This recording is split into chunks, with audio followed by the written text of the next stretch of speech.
तराई मध्य राष्ट्रीय अभियान के अध्यक्ष विकास ठाकुर जी, सब लोगों को तो नहीं जानता, पर संवैधानिक आयोग के अध्यक्ष सदस्य जी लोग, अग्रज नारायण वाग्देदाई, नागरिक अधिकार कर्मी जी, भाभी जी करने में आ रहा था, रीता जी बोलना पड़ा तो थोड़ा सा पुराने मित्र और जिलावासी कैलाश जी।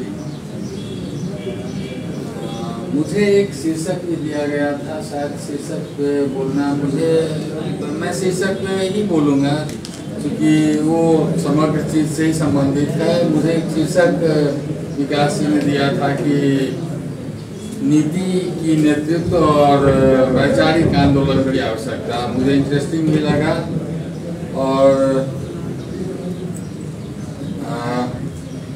ये विषय ऐसा है कि मैं जो कुछ कहूँगा वो शायद अग्रज नारायण दाई जो कहे हैं, रीता जी जो कही हैं, उससे थोड़ा सा अनकंफर्टेबल हो सकता है, क्योंकि विचार की बात करने पर थोड़ा सा आपको जो कुछ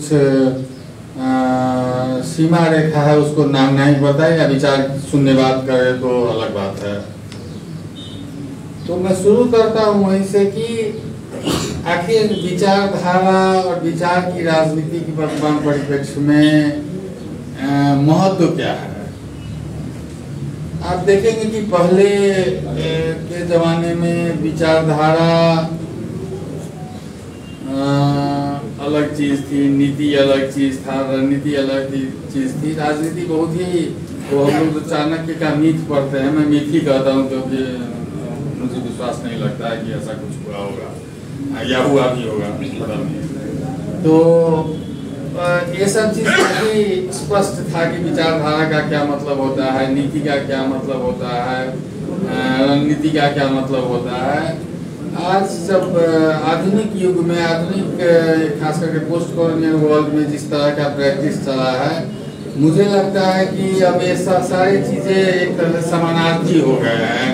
जो राज्य संचालन का हमारा अनुभव है, नेशन स्टेट्स जो विश्व भर में चल रहा है, अमेरिका से लेकर नेपाल तक, उससे ये विचारधारा और नीति, रणनीति ये सब मिलजुल गया है और उसको बिल्कुल ही अलग ढंग से देखना मुश्किल है। जैसे कि उदाहरण के लिए मैं कहूँगा कि एक जमाने में विचारधारा के नाम पर हम कहते थे वो फलाना समाजवादी है, फलाना लोकतंत्रवादी है, नारायण भाई लोकतंत्रवादी रहे होंगे, बाबूराम भट्टराई वामपंथी रहे होंगे, या कोई किसी देश का नीति भी वैसा ही होता था कि हम लोग इजीली कह सकते थे। लेकिन अब आप देखिए अगर राज्य संचालन की प्रक्रिया, तो बहुत मुश्किल है कहना कौन साम्यवादी है, कौन लोकतंत्रवादी है।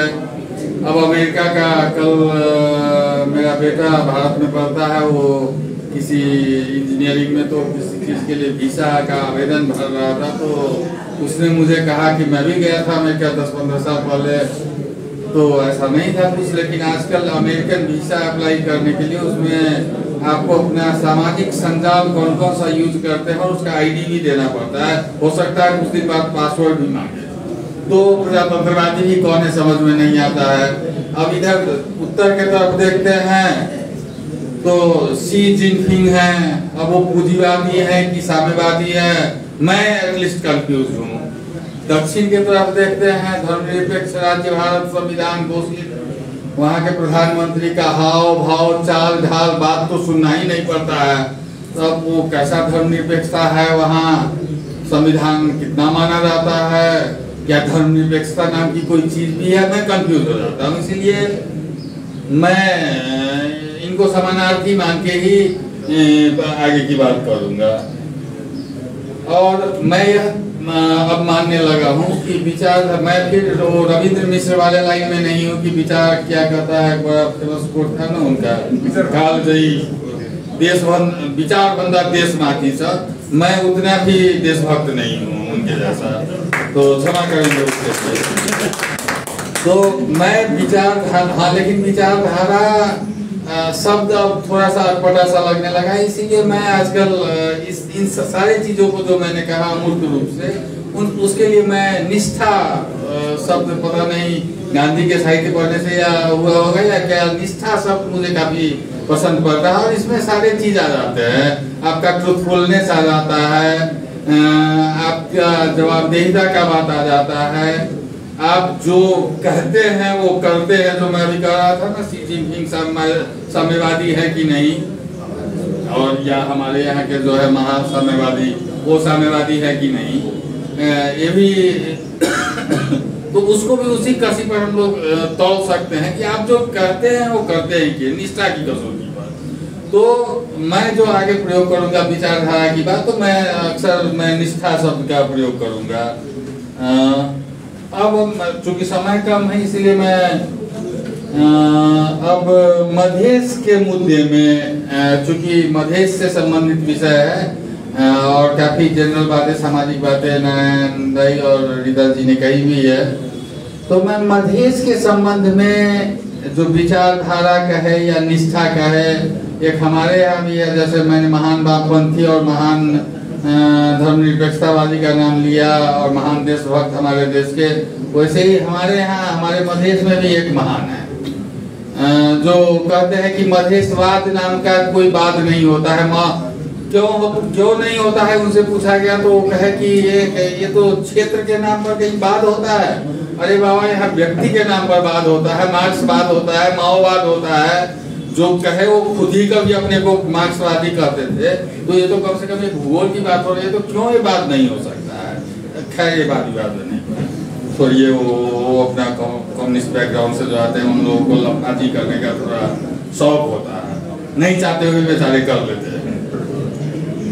तो मधेश के मामले पर आए तो विचारधारा की बात होती है, निष्ठा की बात होती है, तो हमारी विचारधारा क्या होनी चाहिए। बहुत दिनों से खास करके तराई मधेश के जो युवा लोग हैं, आप लोगों में से बहुत लोग जिनसे मेरी व्यक्तिगत बातचीत हुई है, मेरे मित्रगण हैं, उन लोगों से भी बार बार बात आता है कि मधेश आंदोलन की असफलता का एक कारण यह है कि हम वैचारिक रूप से स्पष्ट नहीं है कि हम क्या चाहते हैं। वेदानंद झा का क्या मांग था, रघुनाथ ठाकुर का क्या मांग था, गजेंद्र नारायण सिंह का क्या मांग था, उपेंद्र जी के प्रथम मधेश आंदोलन का क्या मांग था, सीके राउत जी का मांग थोड़ा सा क्लियर था एक जमाने में, लेकिन कितना क्लियर था मैं नहीं जानता हूँ। तो इस सब चीज में को हम लोगों को जब देखते हैं तो लगता है कि विचारधारा की कहीं न कहीं अस्पष्टता जरूर है कि आप क्या चाहते क्या है, मन में कुछ और है। मैं अधिकांश मधेशियों की बात मैं कर रहा हूँ और ये मैं अपने अनुभव के आधार पे कह रहा हूँ। ये मुझे कोई कहेगा कि मेरे बहुत पहाड़ी मित्र लोग कहते रहते हैं, जब मैं कोई जो बात करता हूँ और उनको उग्र बात लगता है, पता नहीं ये उग्रता क्या होता है, किस चीज को उग्रता कहते हैं, तो कहती है तब पहले भने को कुरा हो, आम मधेसीले यस्तो भन्दैन, आम मधेसीले अलग राष्ट्र नेपाल भन्दा बाहिर समाधान खोज्दैन।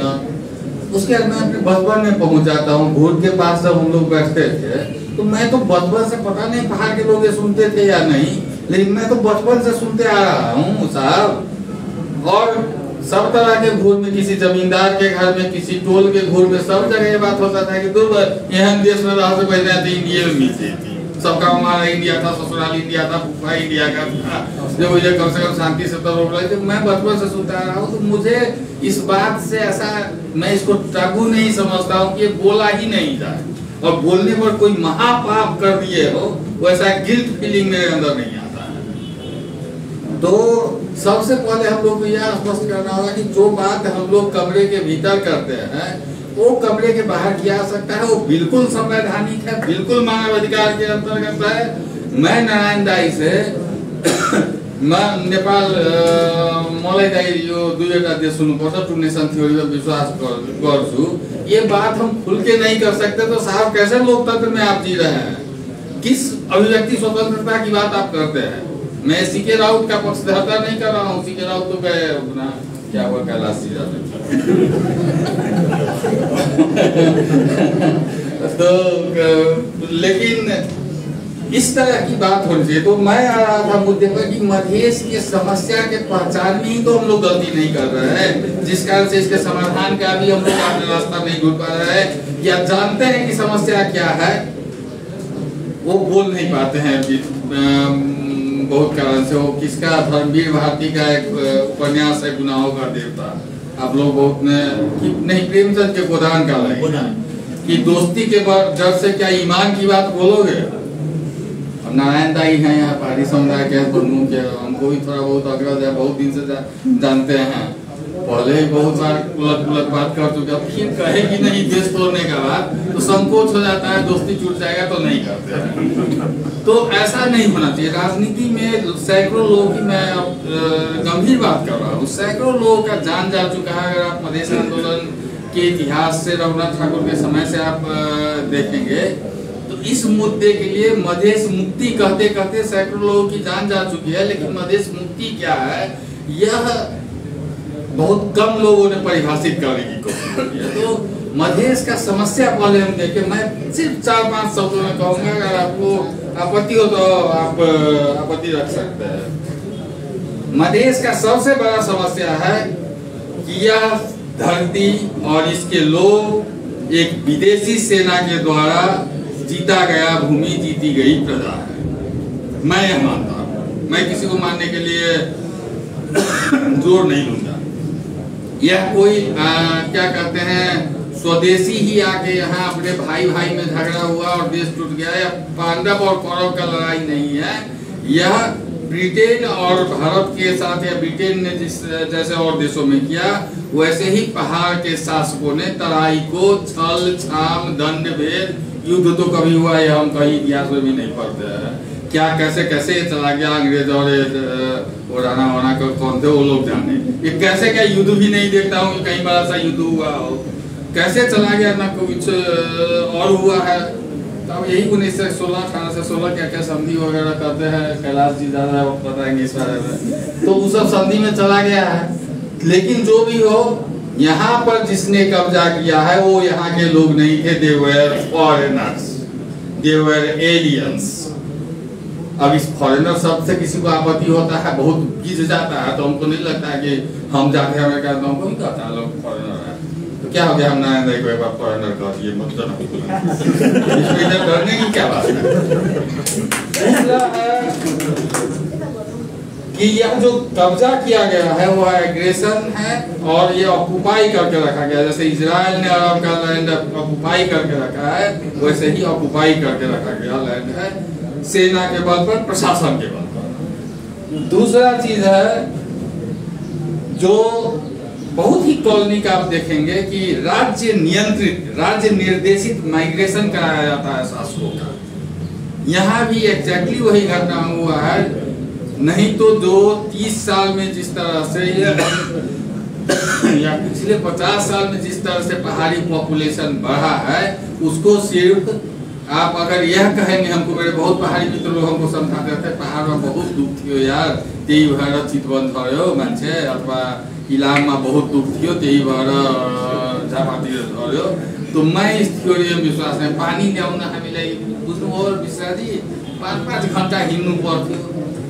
अनि मलाई अचम्म लाग्छ, पानी ल्याउन बाहुनीहरूले मात्रै जानु पर्छ कि लिम्बुनीहरू पनि जान्थे? पानी दुवैले खानु पर्थ्यो होला, बाहुनी मात्रै किन झरे, पहिले बाहुन मात्रै किन झरे भने यो राज्य निर्देशित सत्ता कब्जा गर्ने उद्देश्यले र त्यसमा त्यो झर्नेहरूको कहीँ पनि दोष छैन। विचारहरूलाई थाहा पनि भएन कि हामी राज्यको षड्यन्त्रको हिस्सा हुँदैछौँ। मलायामा लड्ने कुनै गोर्खालीलाई थाहा थियो के को लागि लड्दैछ।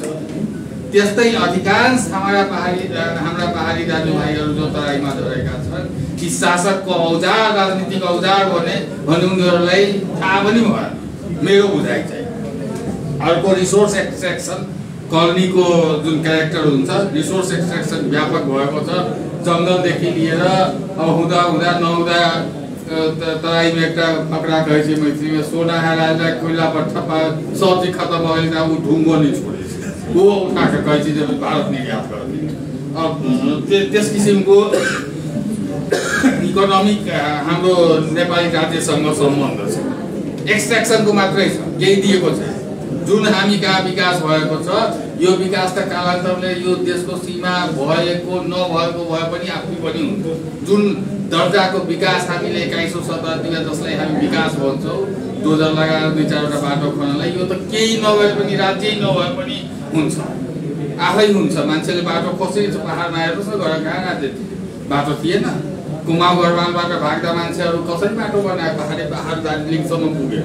कुनै राज्यले त बनाइदिएको थिएन बाटो भने। त्यस्ता विकासलाई त्यो तपाईले केही पनि तपाईसँग उठाएको करको वास्तवमा मधेसी जनतालाई 10% पनि फिर्ता गरेको छैन। एउटा उदाहरण दिन्छु म, हेर्नुस् कस्तो खालको कोलोनियल शासन छ। एउटा डरको भरमा, एउटा काल्पनिक डरको भरमा नाकाबन्दी भयो, एउटा राजनीतिक आन्दोलन थियो नाकाबन्दी।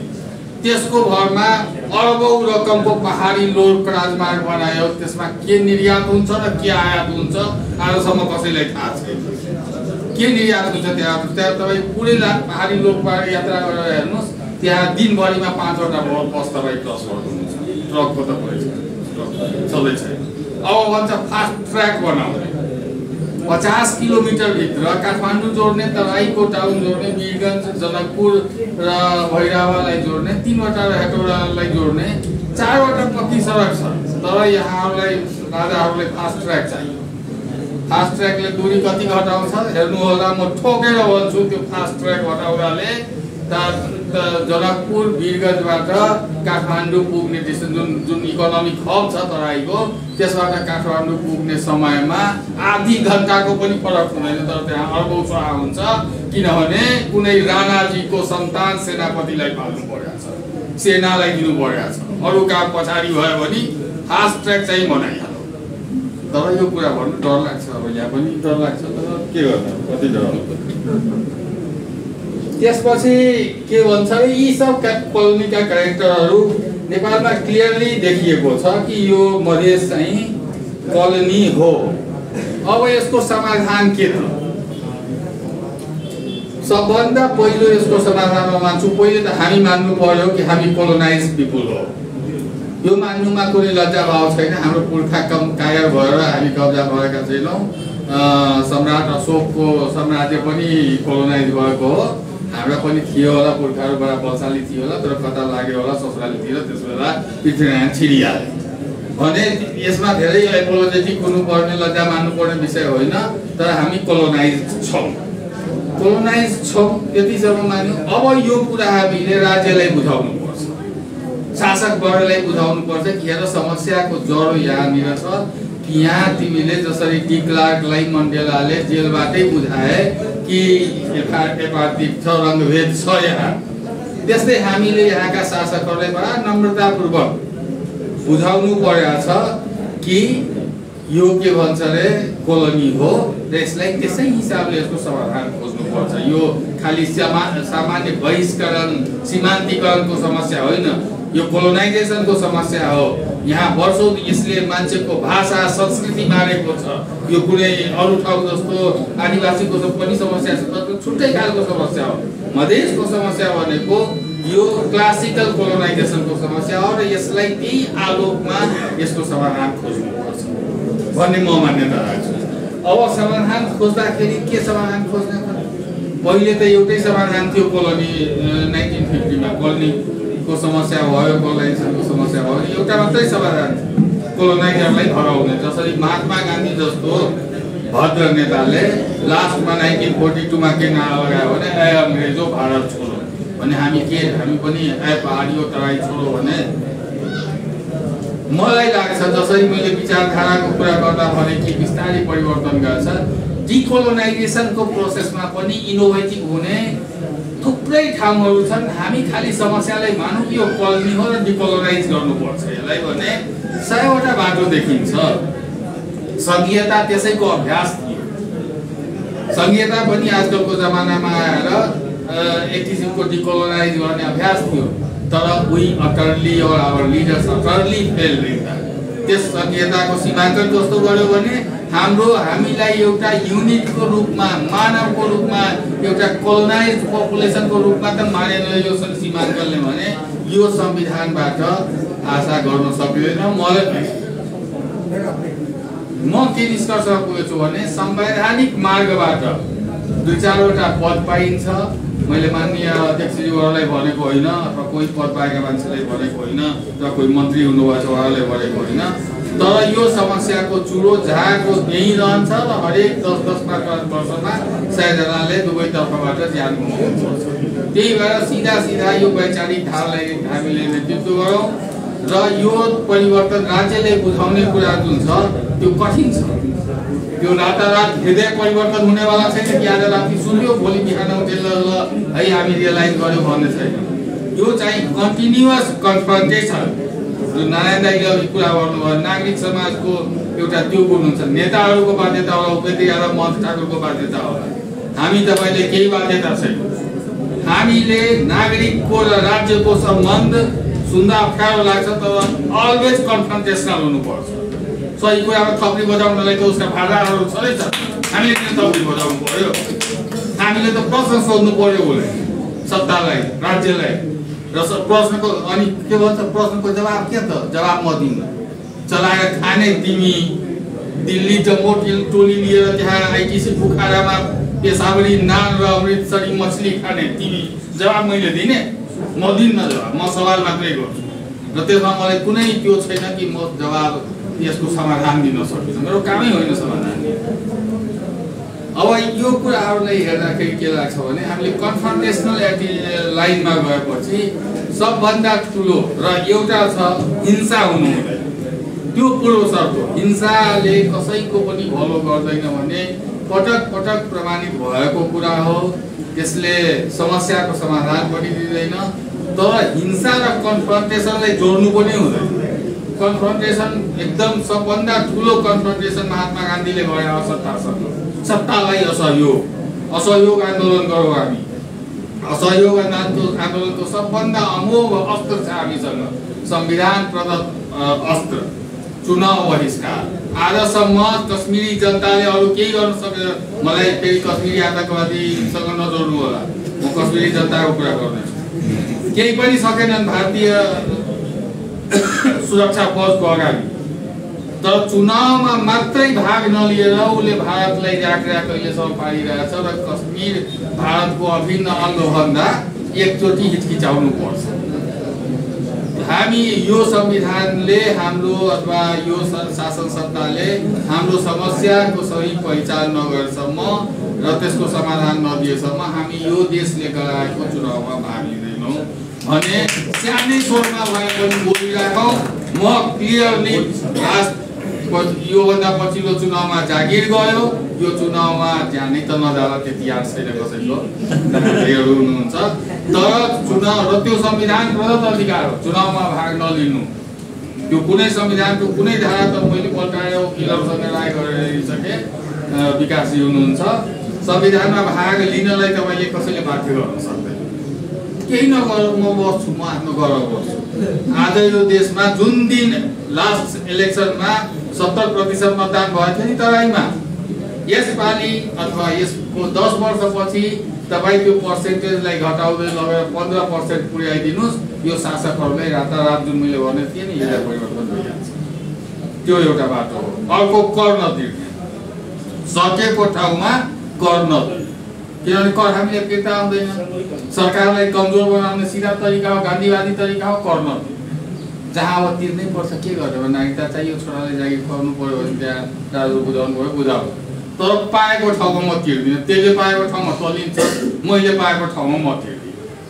त्यो पनि सरकारलाई कमजोर बनाउने एउटा, र त्यो घोषित रूपमै पनि सकेन अवस्थामा गएर गर्न सकिन्छ कि हामी जमिनको कर बुझाउँदैनौँ, हामी यसको कर बुझाउँदैनौँ। गान्धीले प्रयोग गरेको अस्त्र हो, कुनै धेरै पुरानो अस्त्र पनि हो। ती कुराहरूलाई गरेर हामी कन्फ्रन्टेसनल लाइनमा गयो भने मात्रै मैले हेरिरहेको छु यो समस्याको समाधान हुन्छ। नभए यो हामीले गर्न सकेनौँ भने बडो दुःखका साथ भन्नुपर्छ, केही महाशयहरू मन्त्री बन्छन्, प्रधानमन्त्री बन्छन्, आयोग सहायक बन्छ, सदस्यता ग्रहण हुन्छ, सबै खालका खेलाहरू चलिरहेको छ। तर 100 जना मान्छे हरेक 5 वर्षमा मारिने खेला अब 2-2 वर्षमा दोहोरिन्छ यहाँ। र त्यसलाई न यो राज्य सत्ताले रोक्न सक्छ, न यो मधेसका नवमसिहाहरूले रोक्न सक्छ। त्यो रोक्ने जिम्मेवारी हामी त अब नभन्नु, म बुढो भएँ, तपाईहरुको काममा छ, युवाहरुको काममा छ। तपाईहरु यो राज्य सत्तालाई चुनौती दिने एकदम सेफ बाटो छ। अब हाम्रो राउतजीले पनि गर्नुभयो, के कोठरी के बाहर, कोठरी के भित्र गर्दा गर्दा आफै भित्र भइहाल्नु भयो। चुनावको प्रचार सबभन्दा बढी उहाँले नै लागेको छ। म चुनावको ताल हेर्दा त मलाई तराईमा कहिलेकाहीँ अचम्म लाग्छ। जुन समुदायलाई चुनावले केही फरक पार्दैन, सबभन्दा बढी चुनाव त्यही लाग्छ। मधेसमा चुनाव भयो नभयो के हुने, पैसा खाने, केही मान्छेले पैसा खाने भए, न कुनै अधिकारको कुरा छ न सम्मान। एउटा गाविस कमसेकम पहाडको गाविस अध्यक्ष त यहाँ आयो भने प्रधानमन्त्री मन्त्रीले भ्यालु दिन्छ। त्यो मधेसका गाविस अध्यक्षको जुन यो कोलोनियल स्ट्रक्चर छ, त्यसमा आफ्नो पार्टी अध्यक्ष कहाँ, पहिले मालिक कहाँ चप्पल खोलेर जान्थ्यो, अहिले पार्टी अध्यक्ष कहाँ चप्पल खोलेर जान्छ। त्यही भएर तर लाग्छ सबैभन्दा धेरै त्यही। मतलब पहाडमा लागेकै हुँदैन, तराईमा त बाप लाग्छ। हरन छाप, छता छाप, साइकल छाप, यिनीहरूले देश चलाएछन्, चुनावमा भाग लिएनन् भने संविधानै मरिहाल्छ, देशै मरिहाल्छ। यति पनि हिम्मत यिनीहरूसँग वर्तमान नेतृत्वसँग छैन। अब हामीले के भन्छ अरे, यो के भन्छ, निराश पनि हुनु भएन। आशा अवस्था चाहिँ निराशाजनक छ, निराश पनि हुनु भएन, हामीले आश पनि मार्नु भएन। तर बडा सचेतताका साथ हामीले यो पुस्ताले, मेरो पुस्ता त गइसक्यो, मेरो पुस्ताले त यो लोकल इलेक्सनमा भाग लिने दल र नेताहरूले यस्तो गरे। सिके दाइसँग अस्ति कुरा हुँदा बडा राम्रो इक्जाम्पल दिनुभयो। यो त एउटा खेत बाँझो राख्नु चाहिँ अर्कै कुरा हो, अर्को वर्ष त केही उम्रिन्छ। यो चुनावमा भाग लिने दलहरूले त मधेसको खेतमा नुन छर्किदिए। यहाँ 5 वर्षमा अब केही उम्रिनेवाला छैन। महन्त ठाकुर, सिके राउत र उपेन्द्र यादव, म 3 जनाको प्रतिनिधि पात्रको नाउँ लिइरहेको छु, कुनै व्यक्तिगत उनीहरूसँग छैन। यिनीहरूको कार्यकर्ताले अब आन्दोलनको त कुरै छाड्नुस्, सिन्कोसम्म बाँच्न सक्दैन। यिनीहरूलाई खाली अब ढौगा चाहिन्छ, त्यो डोजरवाला ढौगा, सिधा कुरा हो, अरू केही पनि हुँदैन। त्यही भएर अब नयाँ नेतृत्वको प्रतीक्षा गर्नु पर्यो। हामी हारेका छौँ, त्यो कुरा पनि मान्नु पर्यो। तर हामी पहिलो होइनौँ इतिहासमा हार्ने, धेरै मान्छे हारेका छन्। हारेर जितेको एक ठो लाइटर नोट पे हम खत्म करते हैं, सिनेमा था शाहरुख खान का, जो हार कर जीतता है उसको बाजीगर कहते हैं। तो डायलॉग सब ये है बॉलीवुड में, और लोग देते रहेंगे और संघर्ष करते रहे। मैं अंत में एक मुझे बहुत पसंद है सच्चिदानंद हीरानंद बादशाह, आगे हिंदी के बहुत बड़े कवि थे। मैं कभी अपनी और अपने साथियों की स्थिति देखता हूँ तो मैं इस कविता को पढ़ लेता हूँ। खास करके पिछले 3 साल से, जब से नोट छीटने वाले लोग सक्रिय हुए पिछले चुनाव से, तब से। कवि कहते हैं, मैं धनु हूँ जिसे साधने में प्रत्यंचा टूट गई है। प्रत्यंचा का होता जिस पर वो तान के क्या कहते हैं उसको हम लोग की भाषा में। अस्खलित हुआ है बाण, मेरा बाण गिर चुका है, यद्यपि ध्वनि दिगंत में फट गई है, लेकिन जो मेरा प्रत्यंचा टूटा है उसका भी ध्वनि गूंज रहा है, इसलिए बोलते रहता है। जो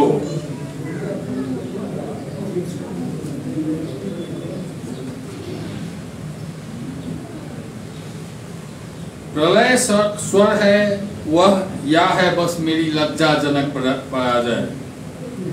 प्रलय स्वर है वह, या है बस मेरी लज्जाजनक पराजय, या की सफलता। यही सफलता भी हो सकता है। कौन कहेगा क्या उसमें है विधि का आशय, क्या मेरे कर्मों का संचय। मेरो कर्म लेके पाउने हो मलाई थाहा छैन।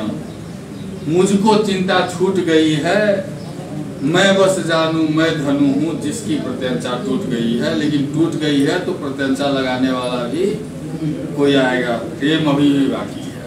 बस इस पर विश्वास रखिए। और आप लोग जो कर रहे हैं तराई मधेश राष्ट्रीय अभियान, आप लोग बहुत विषम परिस्थिति में इसको जिंदा रखे हुए हैं। वैचारिक आंदोलन को जिंदा रखिए। राजनीतिक नेतृत्व तो कभी कभी रोड पर भी मिल जाता है, अभी तक तो रोड पर ही मिला, इनको मिल जाएगा, नहीं तो नासा से आ जाएगा, कहीं से आ जाएगा। धन्यवाद।